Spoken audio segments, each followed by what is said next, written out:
అండి. నమస్తే అండి, చెప్పండి. ఈ మధ్యకాలంలో పేదలకు పథకాలు ఇవ్వకుండా టీడీపీ వాళ్ళు ఈసీకి ఫిర్యాదు చేయడం జరిగింది. దీనికి మీరేమంటారు? తెలుగుదేశం పార్టీ వాళ్ళు ఫస్ట్ నుంచి కూడా పేదలకు వ్యతిరేకంగా ఉన్నారు. ఎందుకంటే ఈవేళ పేదలకి ఈ పథకాలు ఇవ్వద్దనేది కంప్లైంట్ చేయడం చాలా దుర్మార్గమైన చర్య. ఏదైతే మేము జగన్మోహన్ రెడ్డి గారు గెలిచిన దగ్గర నుంచి కూడా ఒక పద్ధతిలో వెళ్తున్నారు. ఎందుకంటే ఒక క్యాలెండర్ రిలీజ్ చేసి సంక్షేమ పథకాలు ఏ డేట్కి ఏదో వస్తుంది అనేది చాలా క్లియర్ కట్గా ఇవాళ గడిచిన ఈ 4-5 సంవత్సరాల్లో ఇవాళ చెప్పడం జరుగుతుంది. ఆ విధంగా ప్రాసెస్లో ఆ డేట్లలో ఎక్కడ మిస్ అవ్వకుండా ప్రతి పథకం కూడా ఇవాళ పేదవాళ్ళు చేరవేయడం జరుగుతుంది.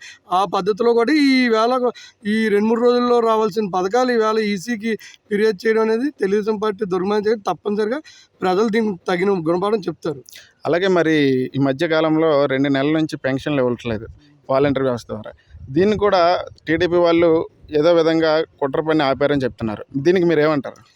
ఇవాళ క్లియర్ కట్గా అందరూ ఇవాళ చూసాం, పేపర్లో చూసాం, ఈసీకి కూడా పీరియడ్ చేయడం చూసాం. కేవలం తెలుగుదేశం పార్టీ తాలూకా నిమ్మగడ్డతో ఇవాళ మీరు కంప్లైంట్ ఇవ్వడం జరిగింది.